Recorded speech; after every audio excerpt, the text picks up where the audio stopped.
What is going on, guys? Welcome to my squared circle. Welcome to my channel. I go by the name of BX Boxer. And if you're new here, welcome again. Thank you guys for stopping by. Thank you for hitting the button so you can check this video out. I'm trying to drop content as usually as I can, maybe twice a week, maybe once a week. So guys, if you're liking the content, please hit the notification bell, hit the subscribe button, hit the like button. Please leave a comment in the comment section so we could chat it up, chop it up a little bit. But usually I talk about my collection, things that I'm pulling, things that I've been picking up, some things that I've been reading, a few of my omnis. Today we're gonna talk a little things a little different. So I've been noticing that everybody in the community is very tight. I am new to the YouTube community. I am not new to this comic culture or this comic community. So I figured today you guys get to know me a little better. We're gonna have a little story time. I'm gonna tell you guys how I got into this comic culture that we have now. It all started about 20 years ago. Because when the first Spider-Man movie came out, my dad took me to go see the movie. And here in the Bronx, we have a movie theater called the Whitestone. We had a movie theater. It's been closed recently, but that's beside the point. So me and my dad pull up to the movie theater, and in front, I see this guy selling comic books out of his car with his wife. Now, I'm 10 years old. I've never seen a comic book in my life at that time. So I immediately stopped, and I was looking through them. I think he had them, I don't know if he had them in short boxes or long boxes or in regular like delivery boxes, but I know he had them in boxes. So I was flipping through them. And he had a few crazy books. He had the book, Marvel book, like what happened after 9/11. He had that issue. He had the Spider-Man First Armor. He had a few things. But I didn't know anything about like keys or anything back then. But I was a little kid. It was my first time actually holding comics. So holding that comic, I was just in like awe. Like, wow, this is a real thing I get to hold. So of course, 10-year-old kid, I'm like my dad, hey, get these books. He's like, pick what you want. So he's talking to the guy, and I'm just flipping through. Now, these books are not major keys or like anything like that, but this was one of the books that I picked up.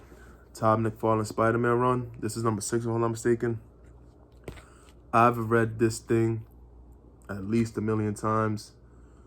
I was fascinated by it, and I was fascinated at how mature the storyline was. I say that because when you read into it, you know what I'm talking about. And this is like McFarlane art.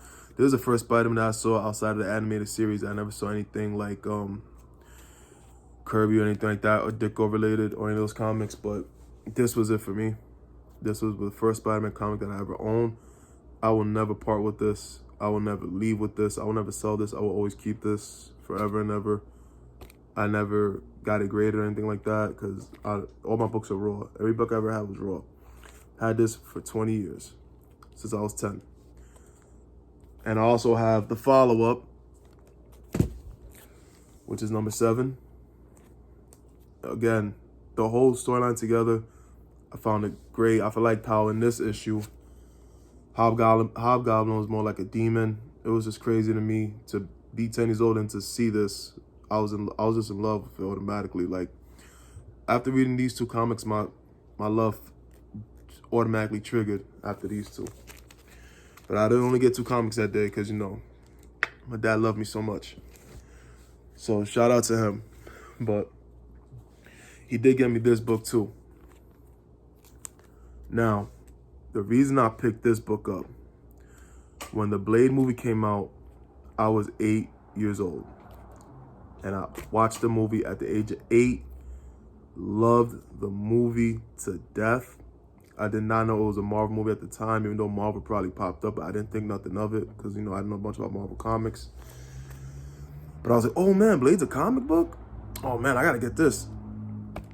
Got this book, loved it, loved everything about it. Another book I read 1,000,001 times. It's a great storyline. This is number 7.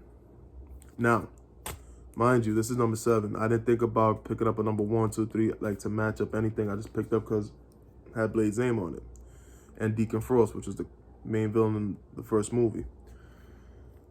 So we fast forward 20 years later, thanks to the Irrepressible Defects, Gore Street Side Anthony picked up the number 1 of this.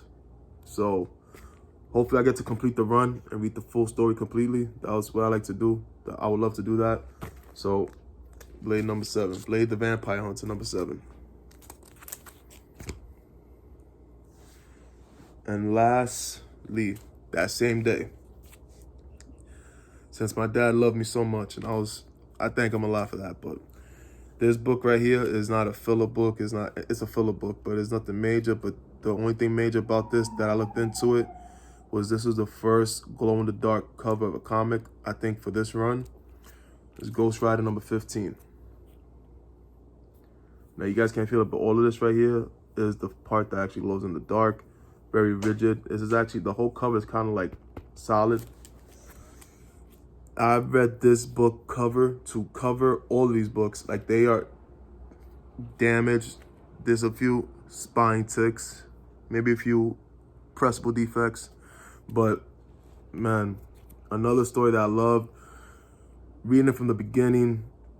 Johnny Blaze, Ghost Rider's being accused of being a cop killer. I don't even know what's going on in the storyline. So, again, this is number 15. I would love to get the complete run of all of these books and just read them and go through them and blaze through them.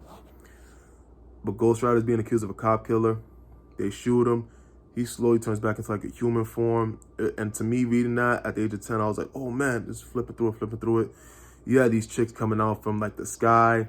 You had Johnny Blaze. You had Blackout in this book. I mean, there was a lot going on in this book. I liked it a lot.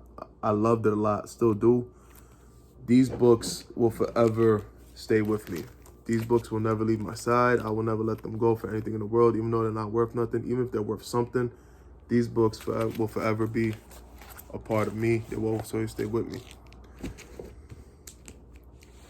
So that is my little short story of how I got into this comic culture, how I became fascinated with comics, and just fell in love with it. The fact that you can escape reality for those few minutes you read in a book and just go into somewhere else, paint a whole different picture literally, instead of reading just a chapter book.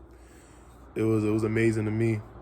And I've read these books, I can't say this enough, I read these books cover to cover until I was like 12, that I got into my first real comic book shop with my cousin, who took me for my 12th birthday, and she took me to Midtown Comics.